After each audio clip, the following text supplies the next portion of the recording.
All right, Chelsea fans, welcome back to another episode. That's right, of the London is Blue podcast. Hopefully, your favorite Chelsea podcast out there, and a part of the Men in Blazers Media Network. Dan, alongside our good friend Sam, CFC Central, to get into a conversation around this match against Aston Villa. Look, there's a lot of doom, there's a lot of gloom, there's a lot of sad vibes at the moment surrounding the Chelsea Football Club infrastructure, from fan protest conversations to split camps, the Chelsea Civil War back underway. Sides have been drawn, families have been split apart.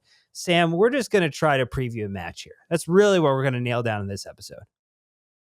I mean, hoping to try and keep it as neutral and emotionless as possible, but obviously not easy times for anybody, the club, the fans, the players. But yeah, there's that the most optimistic, you know, part of the London is Blue family are here trying to sort of lift your spirits. So do pardon us if we try and take it to the other end of the spectrum, but somebody's got to raise those spirits. So hopefully we can do that in the preview. It'll always be like, oh yes, you're going to score 3 goals, and there's going to be a hat trick from somebody, even if we haven't scored like more than 2 goals in a game in the past. God knows how many, occasions. But yeah, hopefully this is the turning point for us then.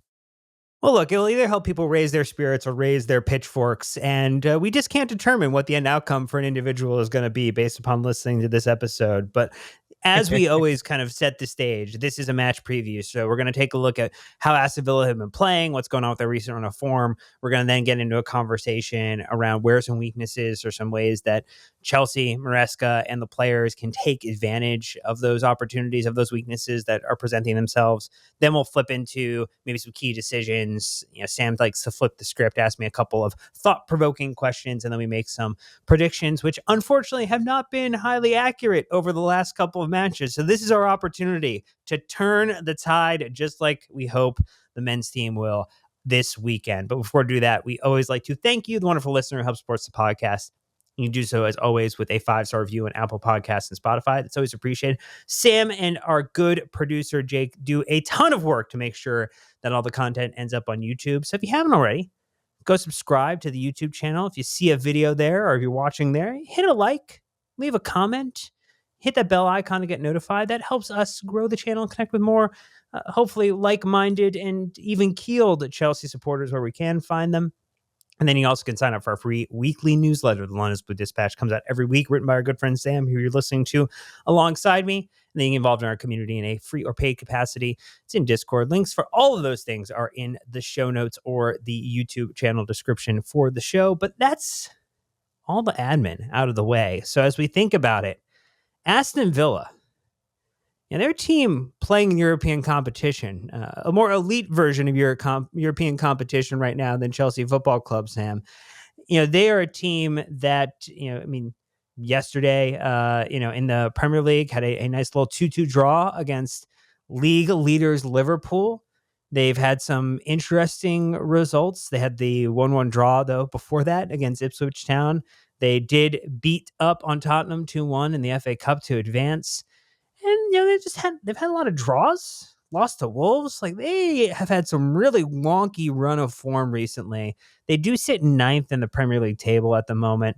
And I say that with the full knowledge that ninth is 39 points.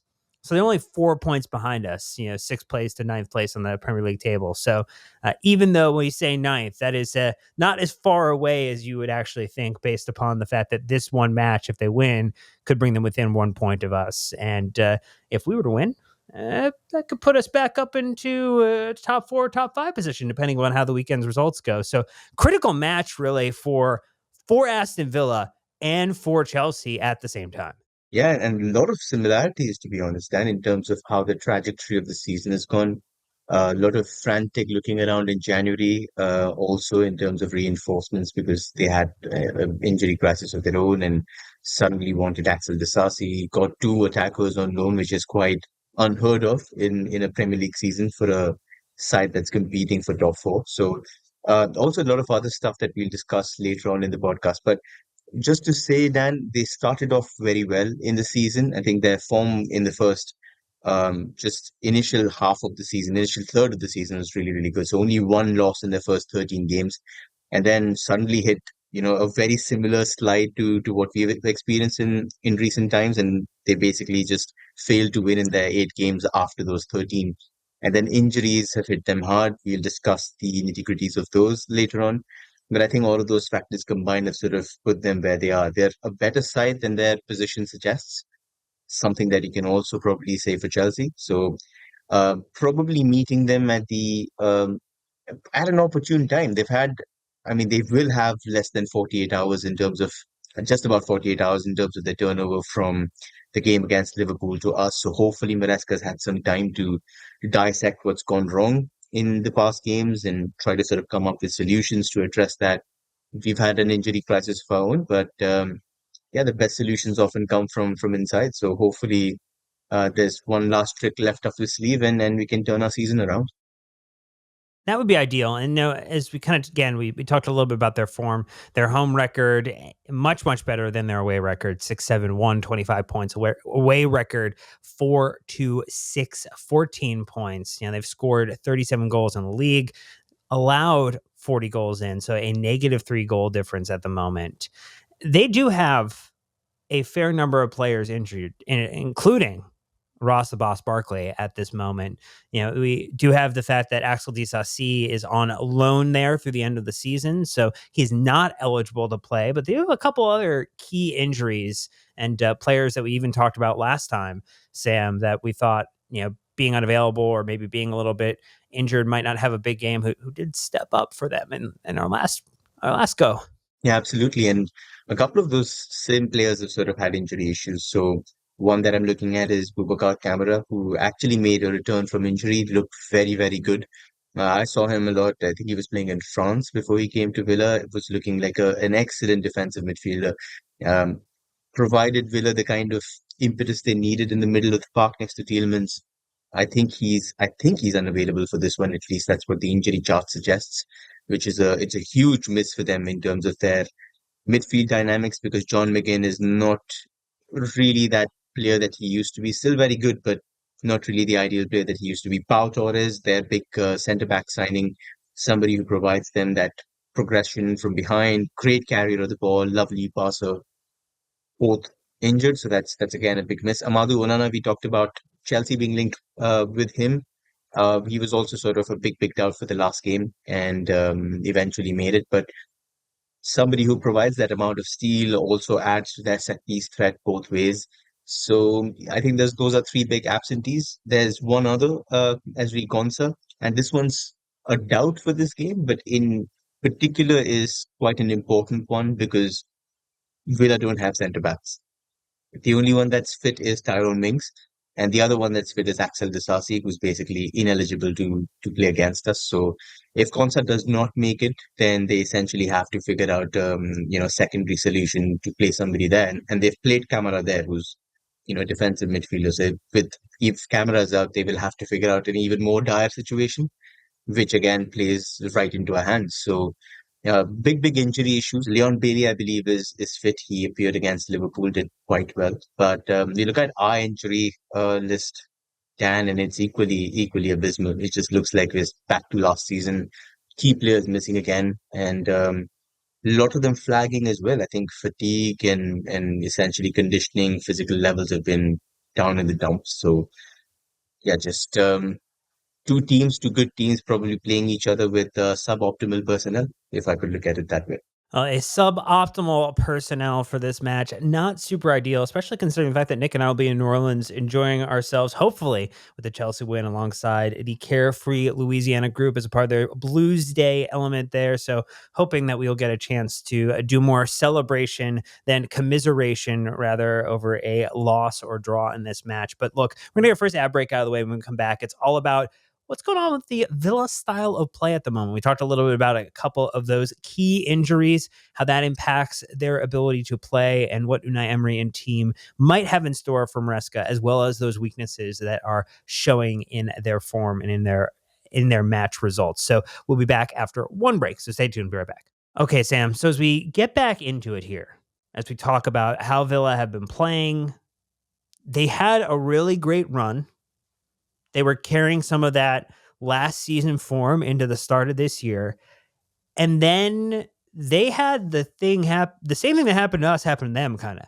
They had that slump situation pop up. So why don't we kind of talk through just how their slump came to be, how much of that's injury related versus maybe just form related. They've obviously made some transfer decisions that have impacted who they have available. And, while they have now reaped potentially the financial benefit or the financial reward of that, find themselves potentially short in other positions because of maybe the larger football operation masterminds potentially impacting on the pitch elements, which, I mean, frankly, you called out earlier, like there are a lot of similarities between like the problems at for Aston Villa at the moment and the problems for Chelsea Football Club. Yeah, absolutely. I think it's a multitude of factors coming together. Dan, you correctly mentioned the injuries. So if you're hit in one department really hard, in the same way that they have. So at one point they were missing Matty Cash, they were missing almost all their centre backs.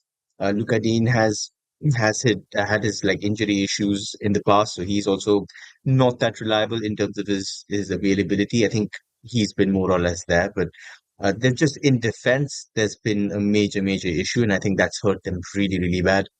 And there's another thing that I'd like to point out. So Villa, after getting top four last season, the idea was for Unai to essentially build on the success and try to maybe have a progressive style of play, not just rely on being a little passive and holding that mid block and bursting out from there.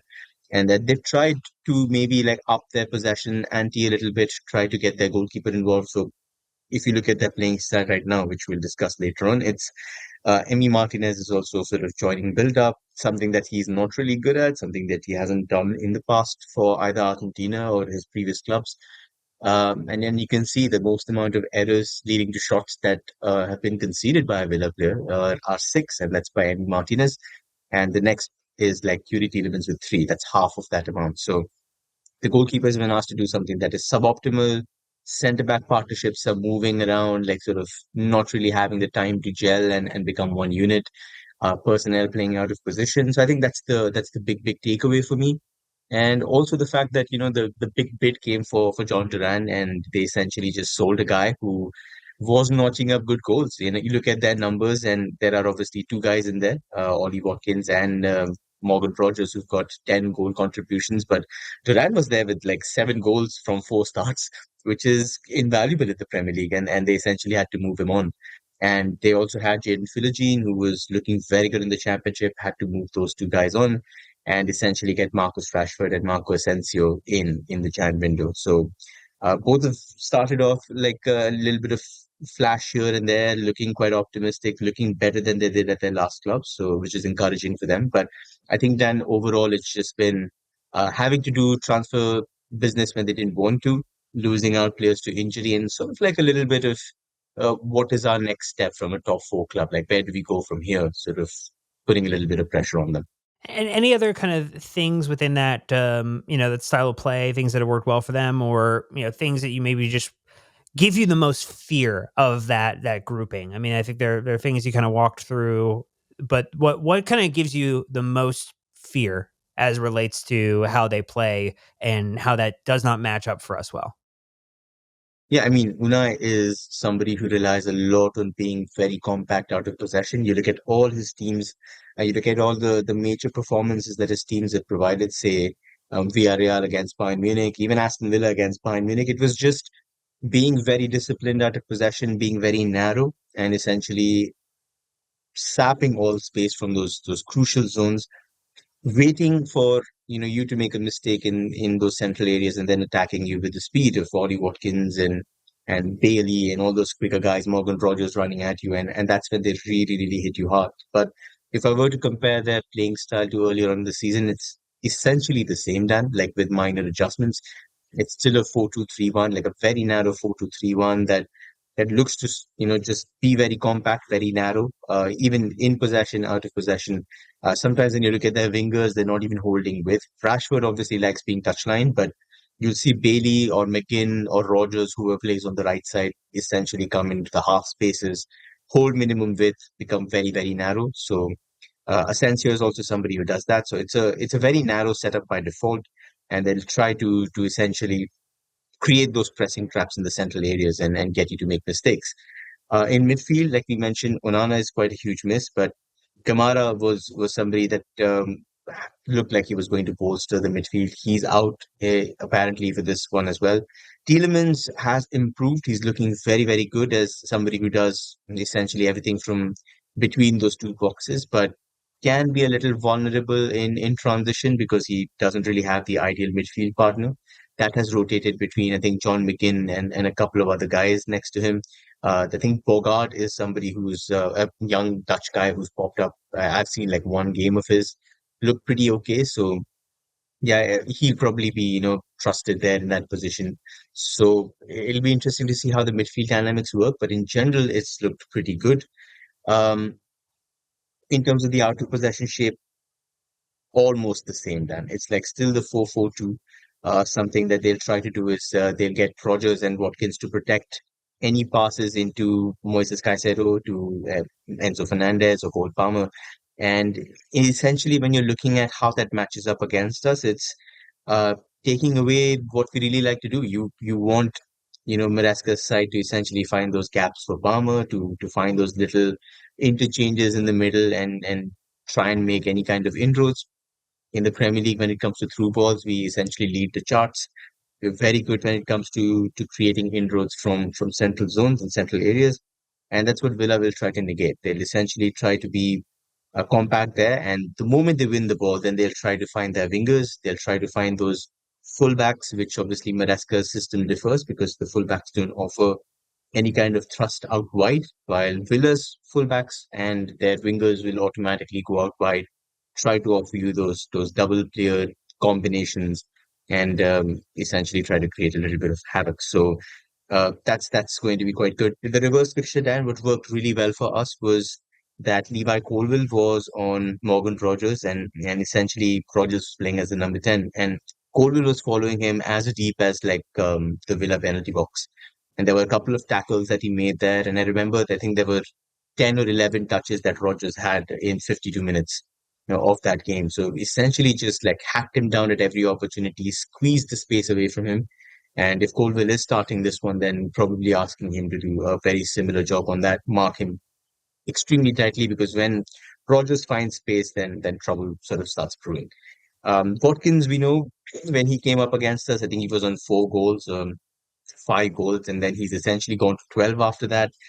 Him and Rogers will be like Jackson and Palmer, like the two main outlets, both of them quite prolific.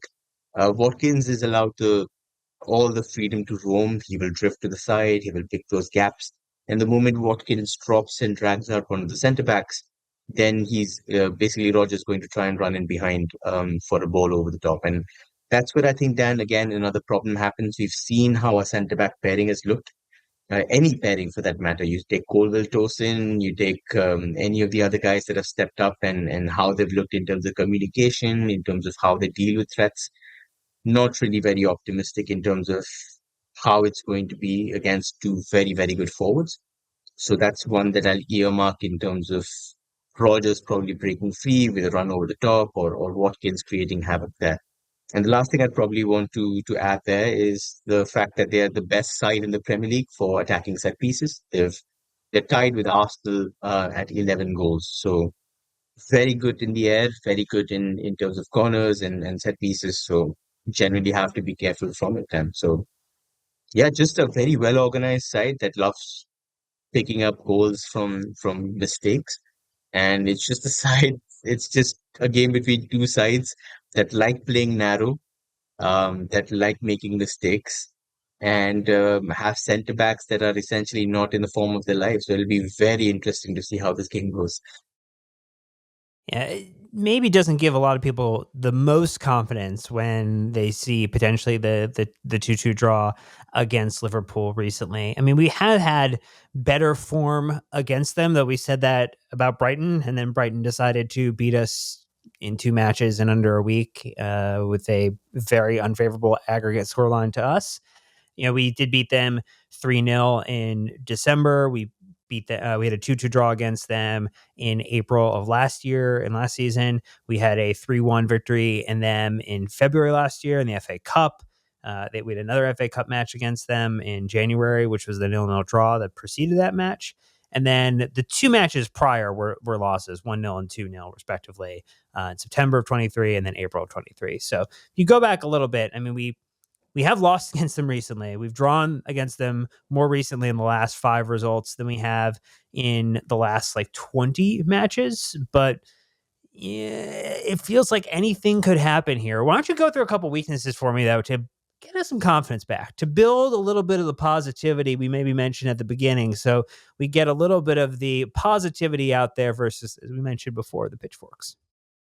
No, but just a little bit of positivity, Dan, before we go into weaknesses. I think Matt Law mentioned this on the Matt Law special earlier this week. He said that last season we were also going through a blip, and the side that turned it around was Aston Villa. We faced them in the cup, and Pochettino essentially went with a nice tweak where he moved Nicholas Jackson to the left wing.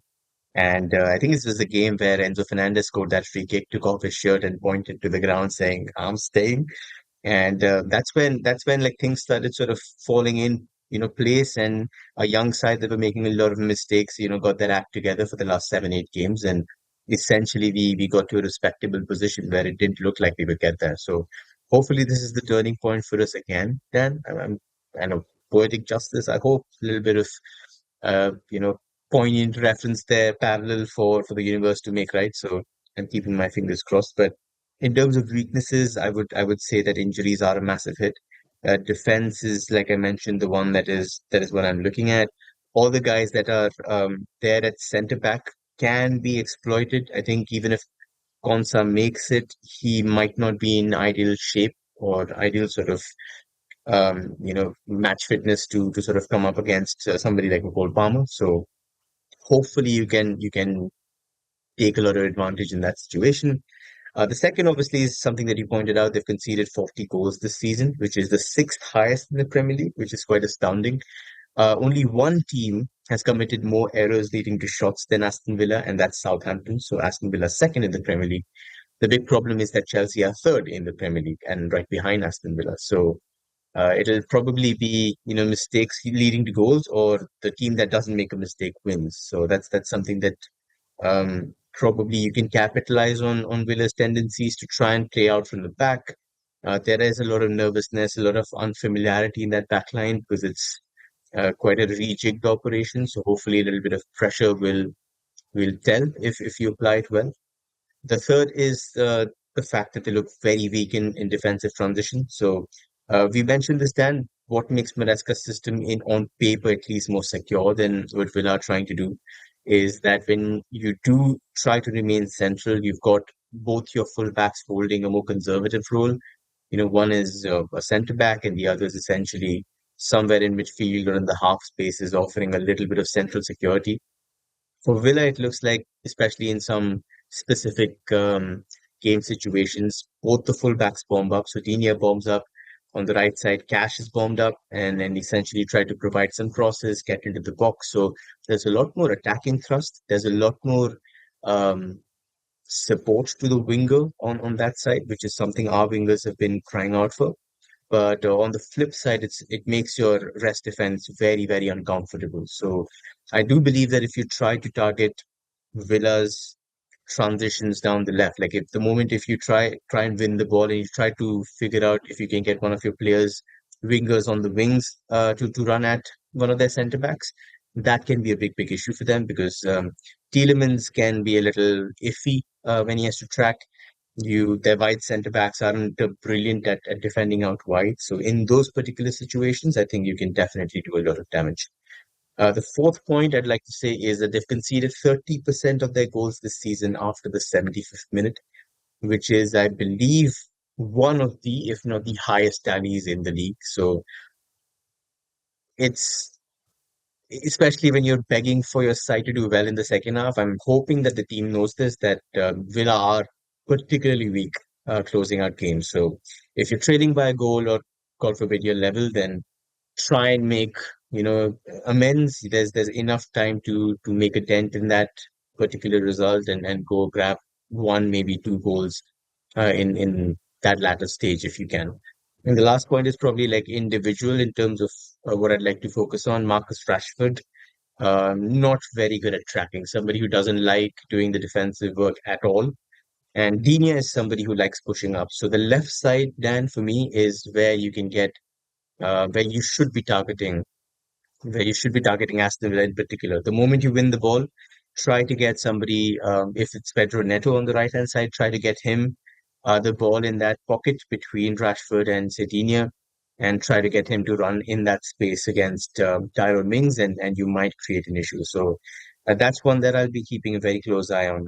Marcus Rashford's tracking reluctance was also at fault for Liverpool scoring one of the goals where he just gave up tracking in the middle of a Liverpool attack. So, and it's been historically the case, Dan, for him at Manchester United, where his defensive work and his concentration was called into question. So, probably say, like, if I had to make a good bet, then this would probably be it. You know, a goal coming down Aston Villa's left hand side. Oh, look, any goals being scored in this match would be just there to be celebrated and be excited for, considering our inability to score at a high velocity over the last 5 matches or so. But look, those are some of the weaknesses we got into. So we've previewed the weaknesses. We've talked about some of the strengths that they have, players that they're not going to have available for them. But now we're going to switch gears. We're going to get into some of those questions that Sam has for me to help do a little thought analysis on what we think could happen, problems that Maresca might have to address or solve relating to the lineup or player identification in terms of key matchups on the pitch. But we're going to do that after our last ad break. So stay tuned and we'll be right back. Okay, Sam. So it's your time to shine. Joking. It's every part of the podcast when you have a chance to share some information with us. But why don't you throw me a couple of your questions so that I can try to bring up my level and my individual podcast or sofa score rating here to a reasonable number by answering a couple of your key questions.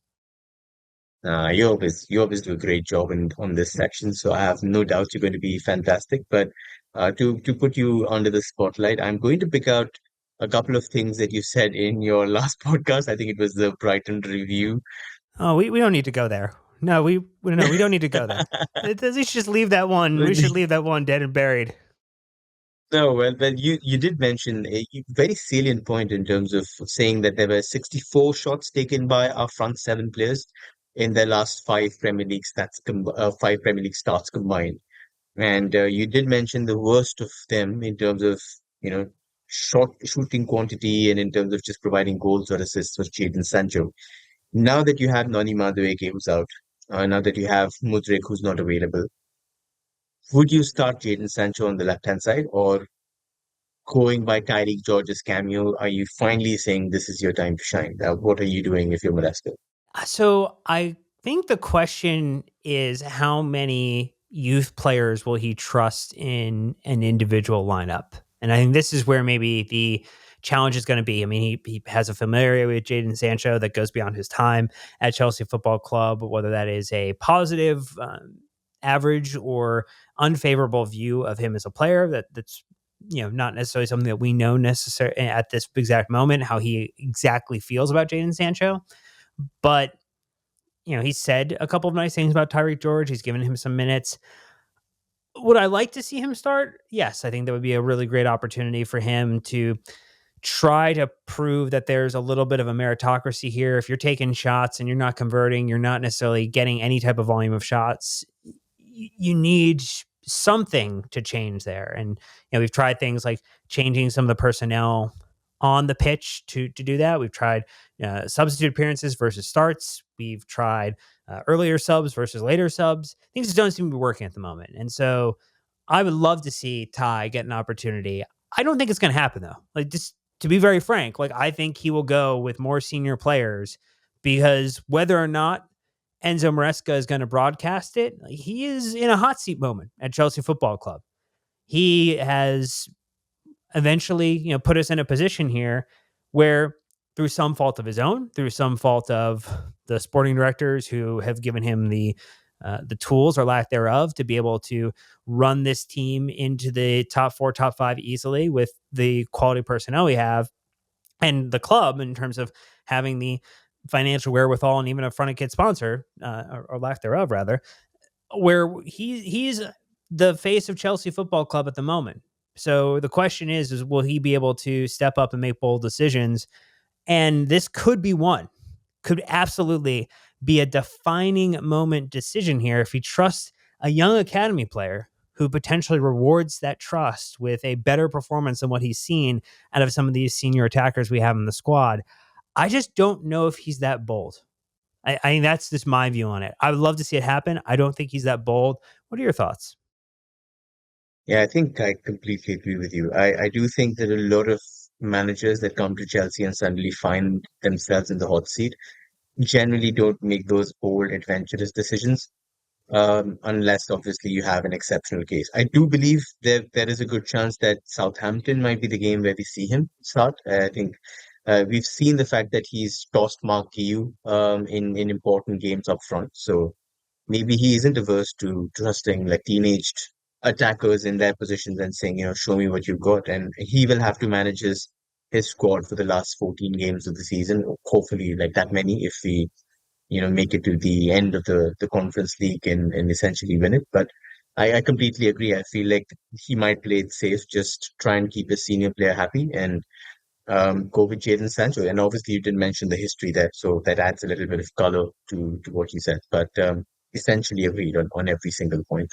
The second one, Dan, is I think something that a lot of listeners have, we've talked about this on the Discord, which please, if you do get the opportunity, do join some incredible people, superb, knowledgeable people there who I adore talking to. But they did mention that the Nkunku at nine experiment, one way or the other, has failed.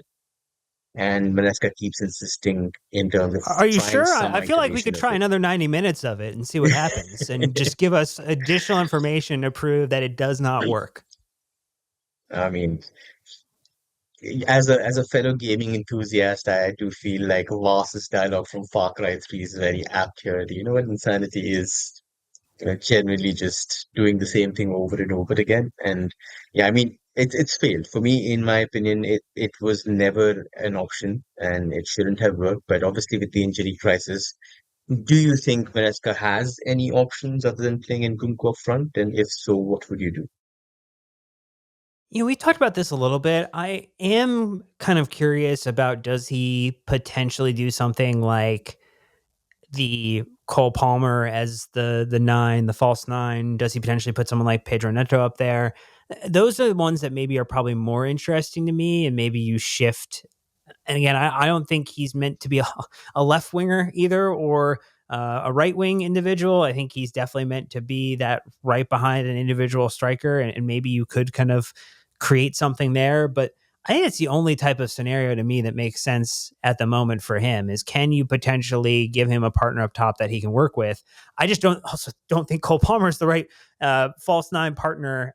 Neto would be interesting. I'd love to at least see it once to say, hey, I've proven to you idiots who talk on podcasts for, 2 hours a week, 3 hours a week, that it doesn't work. So you've seen it now for 90 minutes or you've seen it for 60 minutes. So stop telling me to go do this and put short clips out there on the internet that make me feel bad for the type of lineups I put out there. Not that Enzo Maresca is watching or listening, but if he did, like, shut us up or try something different, because it just has not proven to be a positive end outcome for you. And that's both down to like the player's individual performance in those opportunities that he's gotten, because it's not like he hasn't had a chance to take a shot. It's not like he hasn't had a chance to get a ball into the box. It's just a matter of that, like, when he has had those opportunities, he's not been able to deliver. And it is maddening, to the point you mentioned earlier, trying the same thing over and over again and seeing it doesn't work. You have to do something different. I mean, if I were to put it quite quite bluntly, well, Tosin has the same amount of goals as Pedro Neto this season in all competitions. So if you want to put like a big target man up front, you might as well give that a go in the last like Do 10, we have 15 minutes some and get youth stats on him? Do we have a chance to go back and look at what he played as a U8 player, U9 player, maybe played up front, and we could just say like, look, he had no some he had some potential there. the center back who did play up front actually we unfortunately don't have him available is West Fofana, who was actually a nine when he started his career. A big fan of Didier Drogba. I used to watch him at the Velodrome in Marseille as a kid, so that much I can tell you. Tosin, I'm pretty sure, was through and through a centre back, but he has scored more goals this season in all competitions than he did for Fulham. in I think 4.5 seasons there. So that tells you something. But if you want to failure any situation in the last 10, 15 minutes, I'm at this point, I'd say why not? If you have somebody like a Pedro Neto crossing and providing those deliveries inside the box, you might as well have a Tosin there over like whoever else, like Nkunku or somebody. Nkunku's a good header of the ball, but anybody else in terms of that situation. So I think those innovative solutions in the last 10 minutes, 15 minutes, I'm definitely up for. But from the start, I completely agree. It's a with Jackson gone, with Q gone, not really anything that he can do. But in terms of, I think, giving yourself the opportunity to make an adventurous decision without any repercussions, he could try a couple of things out. You probably like pointed out the more obvious solutions in terms of Cole Palmer being there and try to figure out if he can do a double 10 kind of situation that he tried last game. Didn't quite work. I don't know if he's brave enough to say, I'm going to pick Conor McNally from the reserves and figure out if he can do a job there. Not going to happen. So it's a puzzling one for me, Dan. It's really, really worrying me because Jackson, for all his misses and everything, does make the front line better. There's no debating it whatsoever. So that's going to be one that Maraska has to figure out on his own. That's genuinely one that worries me. Not just now, but till the end of the season. So hopefully, we'll get him back earlier than expected. But that's I think one sticky point in terms of how are we going to sustain our shooting and scoring that we did earlier in the season without any center forwards. So that's about it. But thank you, Dan. I think that concludes our section for the Q&A. You have survived to tell your tale another day, but I think it's a good time to move towards the predictions. Please Oh tell boy. me what you think is going to be like the end result of this. You can go with my head feels this way, my heart feels this way, and I would like you to give me a pretty adventurous prediction in terms of a bold one in terms of what your heart thinks might happen in this game. Ooh, okay. My heart would love a Chelsea win because we'll be in New Orleans with the Carefree Louisiana group. And I'd love to celebrate a win in New Orleans. Great city, awesome food scene, wonderful music, great kind of culture. I'd love to celebrate a win there. That'd be phenomenal for the weekend. But so if that happens, I think it's like a 2-1. I don't think we've shown no ability to keep clean sheets this season with any level of regularity. So I'm never gonna predict a clean sheet again. That's just not gonna happen for the remainder of the season. We have two people in goal that are holograms, that are absolutely fabrications of reality. And we're essentially playing with 10 men at any given point with the two people we have in goal. And that's you know, plus we're also usually playing 12 versus our 10. So that's not fair either. But they're neither here nor there. So I'm gonna say if we win, it's 2-1. That's kind of where my heart would be. My head is I would just get a draw. I just try to like do something positive and get us in a situation where we score, we look competent again, and we could start to really rebuild and put ourselves in a position to be successful over this next run of games here. I mean, you have very winnable fixtures, and we say this often against Southampton and Leicester before that match against Arsenal. Then you have the break, and you get Tottenham, Brentford, Ipswich. You would love this to be a win. If you get this as a win, that's huge. It keeps a potential contender for one of those top 5-6 spots, keeps them pressed down, allows you to elevate your position in the table. If you don't, you're just making your life that much harder for the remainder of the season. So I'm going to say head is a 1-1 draw, and then a bold prediction. Ooh, man, I think, I mean, predicting any type of win would be bold. Predicting a clean sheet would be bold. So I guess that those, and I'm not That necessarily works. That doing works. those. So those would be good, but I'm not going there. You mentioned earlier. Let's just go with another Tosin set piece goal. That'd be great. Let's have him continue to have more goals than actual attackers on our team. That would just be another wonderful headline. No, definitely. If I were to go, I'm probably in the same boat as you, but a little bit more pessimistic. I half want to predict a loss just to sort of like jinx it on the board and make sure that it is actually a win. So I'm going to go with my head saying it's going to be a loss. It's going to be like a 2-1 loss for us.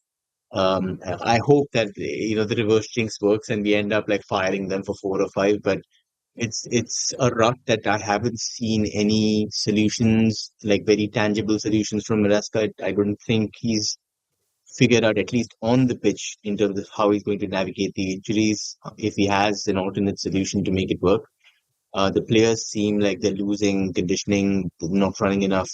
I don't even know if you can exploit that last 15-minute hack that Villa have in terms of just not being good enough in those minutes. We've conceded eight as well in those last 15. So strangely, I sort of like see us conceding in those moments rather than Villa. But again, it's the folly of me being a Chelsea fan and obviously the form that we've had in recency bias. But I'm hoping that we can get a win here because a win here will definitely make a huge difference. So heart says it's going to be like a 2-1 win, but head, considering everything that's happened, says it's a 2-1 loss. Quite bizarre. But my prediction is going to be we score a goal because of a Marcus Rashford giveaway where he fails to track back. So that's going to be my bold prediction for this one. Well, hey, we'll end on a more fun little hypothetical here. As we're recording, the UEFA Conference League draw round of 16 just happened for Chelsea, and we are going to get one of Copenhagen or Real Betis. So, Mhm. what are your thoughts on the draw? And do you have a team that you potentially would prefer our Chelsea team play, or are you just in the Conference League? Are you taking anybody? Yeah, I mean, you have to get anybody. I know it's like very, um, I don't know the right word in this situation, but it's very idealistic, very utopian for me to say it, but that we should be beating everybody. This is a competition we're expected to win no matter what the opposition. But in the current circumstances, you'd rather take somebody from Denmark, where you probably can have a little bit of a quality differential there, but at this point, again, I don't know if it matters. So I'm hoping that we don't get Betis, which have a couple of good players there. So hopefully it's Copenhagen, but either way, you should be relishing whoever you come up against. It's genuinely you have to win. There's no other option there. Or the season is an abject failure. 100% agree. You got to play the team in front of you. You got to win this trophy, regardless of anything else that happens. This is one you have to deliver upon as a football club, as a sporting director group, as the head coach and the players. Non-negotiable for this season to be viewed as anything as meeting the standard. But that's going to do for this episode. We've given you a preview of this match against Aston Villa. If you're in New Orleans this weekend and you're there for Blues Day with the Carefree Louisiana group, try to find Nick and me. Say hello. We'd love to say hi. I'd love to grab a drink with people who are out and about on the day. And hopefully we'll be raising our glasses to celebrate a Chelsea win despite the predictions that Sam and I put out there. But that's going to do it for this episode. So thank you so much for listening. And until next time, Chelsea fans, you know what to do. Keep the blue flag flying high.